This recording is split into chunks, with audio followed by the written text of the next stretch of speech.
Hey everyone, welcome back to my channel. My name is Heather and we are doing the June book club picks vlog that I've been doing for all the book clubs that I'm in. So we are reading these 3 books for the 3 book clubs that I am in. We're gonna go ahead and just like introduce the books. So for the book troop, we are reading The Soulmate, which I'm super excited about. There's that book. For the Literally Dead book club, that's hard for me to say.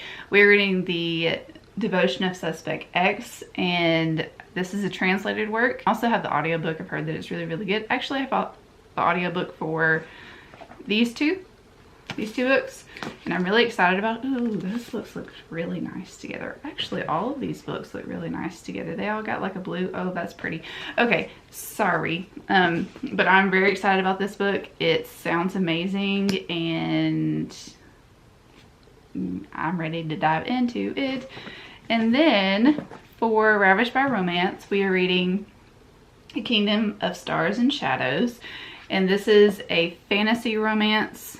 We have, it's hard for me to say her name, Adara, I believe. And then we have Evren, and Evren is a half-blood prince. She is supposed to be married to Evren's brother, but they have a little relationship going on. She's the Starblessed, which means that she has special blood and it gives people powers. So people of high society like the Starblessed people because it makes their powers stronger, and something's going on between the kingdoms. And yeah, it's a lot, but it's easy for me to follow. Y'all know that usually fantasy romances are the way that I go when I read fantasy, because you know the romance is usually the center of everything. But I am enjoying it so far. I like Evren and I like Adara, but I don't know how their relationship is going to pan out at the moment. It's a lot of angst and some steam, and a lot of dirty talk going on. So far I'm halfway through it, but this is the book that I am currently reading with my eyeballs. I'm not listening to the audiobook or anything. I'm listening to a couple more audiobooks because I'm reading some more things for other vlogs that I have going on right now. But yeah, enjoying it so far. It's rather good. So when I finish one of these books, or I'm already 50% in, so I'm pretty sure I'm going to finish this book first. When I finish this book, I'll let you know. And if I get 50% into another book before I finish that book, I will talk to you about it. But those are the books that we are reading this month for the book clubs, and I'm very excited about all of them. Okay. Finished this book last night. I'm going to give it 4 stars. The beginning of this book was a little slow for me. It kind of took me a little bit to get into it, but once I got into it, I was like, oh yeah. And then it stopped, and I was like, it kind of gave me From Blood and Ash vibes a little bit with some of the themes that are in this book. If you've read this book, I think you would enjoy this book as well. This book is a lot shorter. So if you don't like long fantasy books, here you go. This is it's kind of got about the same spice. It's a little bit spicier. It goes in more detail than this book does, but I think that if you enjoyed From Blood and Ash, you would really enjoy this book. And I still love Evren, even after what he did at the end. I still like him. I think he has good morals, but he's just in a bad place, or like a tough place right now. And I do like Adara, or Dara, or whatever her name is. I was excited to see what was going on with her at the end. I was waiting for it. And then it finally happened, and I was like, oh yeah, you go girl, go girl. But I enjoyed this book. 4 stars. Enjoyed it. It was a good time. These are the kind of fantasy books that I like. I like fantasy romance. They gotta have a little bit of something in there for me to enjoy fantasy, and this book had it. So I'm about to watch the live show for, I don't know where the book is, but for The Kingdom of Stars and something. What is it called? A Kingdom of Stars and Shadows. And I ended up giving it 4 stars. I already told you what I felt about the book. So now we're about to watch the live show and see what they think and get the next book for July. So I'm excited about it. And yeah.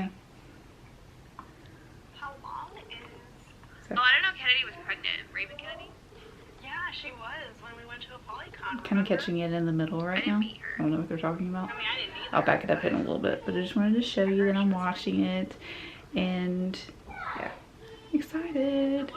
I am halfway through The Devotion of Suspect X, and I'm really enjoying it so far. We already know what happened to the ex-husband of the wife. We saw what happened at the very, very beginning. It happened very quickly. We also have her neighbor is helping her in some way, and he has alternative motives. I think I know what the motives are, but then we're also following the detectives that are trying to figure out what happened to this dude, like to her ex-husband. He was a piece of work, by the way, so don't really feel sorry for him. Anyways, it's very interesting the way that this is going, like getting to see the detective work, even though we already know what happened with the crime. But there's a little mystery in here too, because what is her name? The mom and her neighbor have come up with this all-encompassing story and alibi and all that, and the detectives are trying to figure out how all this is connected. So you have that mystery there, and it's unique in a way that I've never read a psychological thriller like this before. I've read where you read from the killers and you read from the detectives and how those stories interweave, but I have never read anything like this, and I'm really enjoying it. I missed the live show earlier today because it took me a little bit to start reading this book because I was reading other books, and then I kind of forgot, and then the live show just came all of a sudden. Like I really wasn't paying attention to the date and the time and all that. So I'm going to continue reading this and listening to it on audio. It says that I have about an hour and a half left before this book is done, so hopefully I'll get done with this today, and then I'll fill you in, and then I'll watch the live show and put in a clip at some point. So far so good. Finished this. I don't know when I'm going to rate it yet. I am going to watch the live show and see if some conversations spike a rating, because I know it's going to be a high rating, but I don't know if it's a 5-star all the way, but I don't know if it's lower than a 5-star. That makes sense. I don't know where my rating is going to go, because there were so many twists and turns in here. There were a lot of like, whoa, seriously, that's where it's going? So I was very surprised about everything, and I just want to see what everyone else's opinion is before I make my own, which is usually not the case, but like, I don't know. Like, I just finished this book like 5 minutes ago, and I'm like, wow, my mind is blown. If you can hear the thunder outside, it's storming really bad, but my mind is blown right now. Like, this was an excellent read, and I highly recommend it to a lot of crime thriller lovers. It has so many twists and turns, is very unique in its own way, and like, you need to read it. But yeah, I'm gonna watch a little bit of live show, and then I'll let you know what my rating is based on like other people's opinions and stuff like that. So we'll see. Great when I force you to read something you actually like.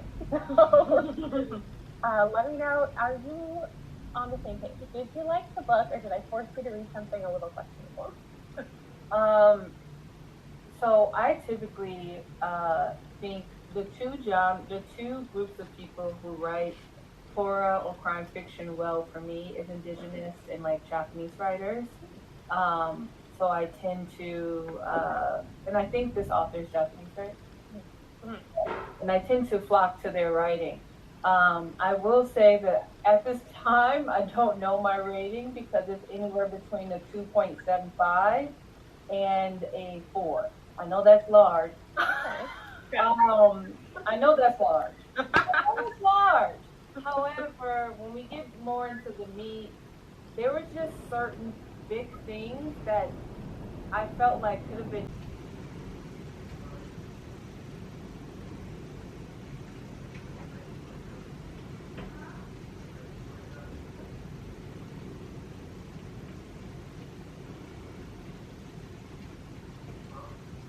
Okay, I have a final rating for this book. I'm gonna give it 4.25.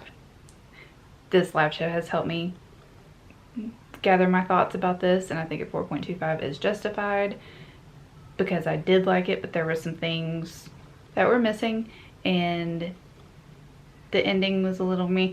And then the final twist, I was kind of like, meh.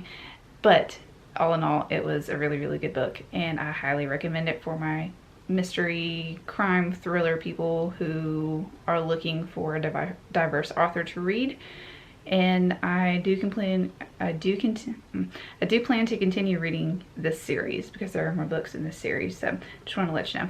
And then I'm going to continue with the live show. They're going through spoilers right now, but the next book I'm going to start reading is The Soulmate. This is for the this is for the book troupe, and I also have the audiobook for this, so I will be getting through this pretty soon too. The live show for this is July 3rd. So I'm here to tell you that this is a messy book. I was not expecting it to be like this at all. It has a lot of twists and turns to it. There's a little bit of a mystery in here as to why the woman jumped. And then you get a little bit of a glimpse of the past to the present. And this couple, Pippa and, what's his name? Pippa and Gabe, they live on the edge of a cliff. Like, their house is on the edge of a cliff, and then there's an ocean. Yeah. Anyways, people go there to jump. And Gabe is usually pretty good about talking people off the ledge, literally. So when this woman shows up and she ends up jumping, it causes like a huge thing because he couldn't talk her off, you know. But then you get little pieces of the puzzle here and there, and you understand why she did what she did. And it's just messy. There's some cheating in here. There's some corruption in here. Pippa and Gabe are not as perfect as they seem whatsoever. And you also get the woman who jumps point of view as well. So there's like a little bit of a paranormal aspect to this too. Wasn't expecting that. But it is like, I'm fascinated as to what is going on in this book. So I'm at the 50% mark right now. I'm listening to it on audio, and it is wild. It's a slower paced thriller. It is more of a domestic thriller, kind of a mystery as well. And it's a small coastal town, so everyone knows everybody. Everyone knows everybody's business, so you think, but you get it. Like I said, there's a lot of twists and turns in here, and there's a lot of secrecy in here. And I don't know if you know this, but I like those kind of stories. I like those kind of stories. As long as I am not in them, I like to read about the drama of this. I usually don't go for stories that have cheating in it, or like stories that have cheating in it, but this is interesting as to what happened. There is some talk of postpartum depression in here too. And if you don't know, I am very that whole topic is very important to me in women getting the help that they need with postpartum depression, because a lot of people go through it and they don't talk to anyone because they feel like they're going crazy. They feel like they can handle it themselves, but sometimes you just need a little bit of extra help. So that's a talk in here too. And the stress of work causing you to do things that you normally wouldn't do, which okay, anyways. But there's just a lot of infidelity in here, and I was not expecting that. I was not expecting it to go that way. But anyways, I am flying through this book. I want to know what happens. I don't know if it'll be a 5-star book, but I am intrigued. So there's that. Gabe is literally the dumbest. One of the dumbest characters I've read in a really long time. And then Pippa staying with him. Come on now. The dependency that these two have on each other is infuriating, but then it's also kind of funny too. And it shouldn't be funny, but I find it funny. But Gabe is an idiot. He is a dumb ass. Like, for real. He's... I am finally getting to the live show for The Soulmate because I have been horrible this month for attending the live shows because I have been forgetting every single date. Yep. So I am going to watch the live show for The Soulmate, see what they think. I ended up giving it 4 stars. I already know what Gabby's rating is, but I don't know what the other 2 are. So I think it's gonna be a lot of ups and downs. Like, I think people are either gonna love this book or hate this book. I ended up really liking it, obviously, because I gave 4 stars. But yeah, so I'm gonna watch the live show, clean my office, and see what everyone thinks. Okay, cool. Twists, I thought they were pretty, lame, I guess. Is that mean? I just thought they were lame, and yeah, I just was expecting a little bit more. It felt kind of average, so. Okay, no, that's fine. Sam, how did you feel about it? Okay, I actually liked it, but it was one of those things that was like, so I gave it 4 stars, but I wasn't